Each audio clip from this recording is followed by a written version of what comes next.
Thank you. Yes. Now, let me ask you a question. I know what you're going to say. I know what you're going to ask. Well, okay, first of all, I understand you, but Cindy Crawford, ugh. No, I'm just kidding. I'm just kidding. Um, they use the word bodacious. First of all, is that a real word? And have you ever used it in your life before this? I have never used it. I'd never heard it before. I didn't know what it meant. I can't find it in the dictionary. Now, somebody told me they did find it today. Webster's. Yeah. I have the wrong dictionary. Ah. I have one of those English dictionaries. Oh, yeah. Those are out now.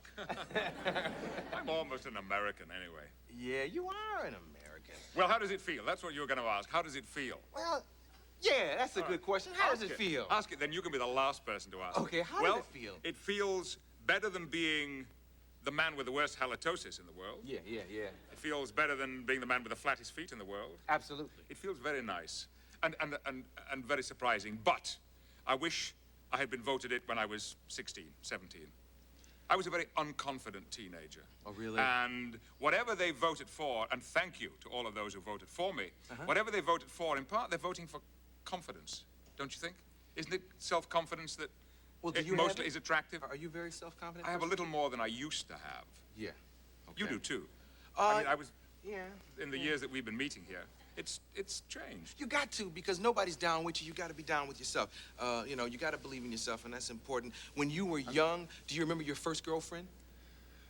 I remember my first crush, but it never developed into a girlfriend. Oh. I could never make that step into asking somebody out. I was talking to a friend the other day about sitting in the back row of the movies, waiting for the right moment to go like this, and never quite knowing when it would be, and sometimes getting through the whole movie and never ever taking that risk. I was very, very shy and very insecure around girls. Yeah. You said you were talking to a friend. Who are your friends? Who do you hang out with? This was a girlfriend I was talking to. This was my girlfriend I was talking to. Who are my friends? The crew of the show. Yeah. They're my best buddies. And I have friends here in Los Angeles from before Star Trek. I used to do a lot of teaching and lecturing, and I have friends at UCLA, teachers, professors. Yeah. For teachers? You're friendly with teachers. Yay! By the way, I'm not going to make any reference to the coat. Oh, just leave it alone. No, I just want you to know, I have too much good taste to make reference to your coat. I wouldn't say a word about his coat at all. Oh, gosh. Don't you party with Ben Kingsley or something like that? Yeah, we have been partying and acting together for 25 years or more. We were, I hope I didn't tell you this story. I'm sure I didn't.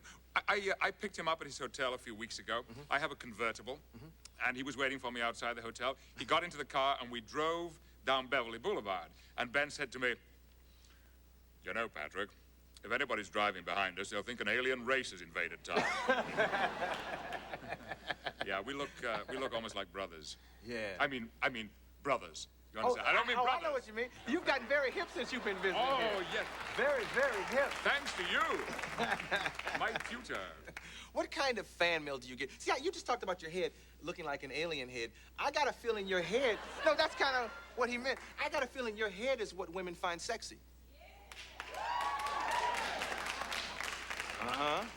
Yeah, well, that's gratifying to me because I lost my hair when I was 19, and it was a traumatic experience, and I thought that no woman would ever look at me again because of that. And, well, what I discovered was that if you have little, the secret is to make it as little as possible, to have less. So I offer you that. Not that it'll ever happen to you, I can see. What kind of fan mail do you get from the girls? On the whole, very pleasant fan mail. Yeah. And it does surprise me, though, how some fans can write very personal, very intimate stuff in a letter to a complete stranger. It's the American way. You're right. And the American way is to be much more open, much more frank, much more free with the emotions, to confess how you feel to people much more frankly than the British do. I think that has been the major change in my life since I came to live here. I've become much more relaxed in that respect. Yeah. Yeah, you got this clip we queued up. You're working with your son every now and then now. That's cool. It is cool. Did I say cool? Yeah, you did. See, See, the reason that's funny to us, because when he first came here, he used to talk about how his daughter watches the show, and I tried to get her not to use words like dissed. What does dissed mean? How do you diss someone? I tell my daughter, don't use these words. And now he's coming on like, yeah, Star Trek is cool, you know, and I'm working with my son now, you know, it's live. If I were wearing your coat, you would see a complete transformation. If I could get this mic off, you would be wearing my coat. Because I would love to see you like this, and when the riots start, you're safe. Is that Patrick Stewart? No, that's a bald brother Luton. Yeah. Well, you know, I thought about that, and I just wonder how the rioters might have reacted to Jean-Luc Picard. Did that? No, that wouldn't have crossed your mind. Why should it? No. Where were you during all the riots? And stuff? I was driving into Los Angeles, not knowing that it had happened. I'd been up north, not reading a newspaper, not seeing the television, not listening to the radio. And someone called me in my car and said, "I don't think you know what you're returning home to." Yeah. And you were on your way to get some barbecue in Compton or something like that, right? And you thought I didn't know where Compton was. I tried to throw you, but I forget. No. You're cool. C'est moi.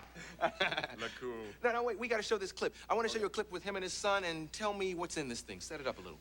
This is the penultimate episode of last season, which has proved to be the most successful episode in the last 3 years. And it sees Jean-Luc Picard aging from 45 to 90. He has a family, including a son. Here we go. I'm leaving school. Leaving school? No, you're not. I want to concentrate on my music. That's what I care about.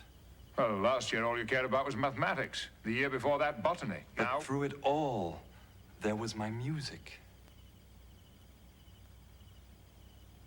I think you know that, Father. This is the life I want. Well, we'll discuss it. Come here, man. Come wave to them. This is Patrick's son. Come wave to him. Wave to the people. How you doing? How you doing? Good to see you. Yeah. Look at man. This is his son. Boy. Mr. Bodacious here. Yeah. Mr. Bodacious. You know, I want to know who was on that panel of judges that was voting. It was not a panel of judges. It was the people. Yes. Voted. Yes.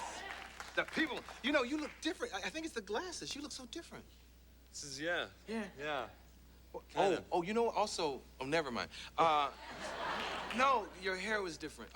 Yeah, I had hair. What happened? You chose to be born to me. That's what happened. Doomed.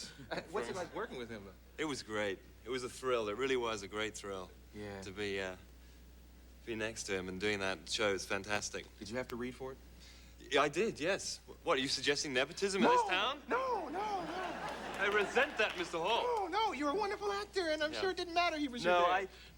I walked out of that audition and said, if I don't get this job, I quit. I mean, if I can't play, what's the point? Yes, indeed. Well, continued success to you and Dad. Congratulations. On what, Arsenio? Mr. Bodacious. Bodacious. Mr. Bodacious, we'll be right back.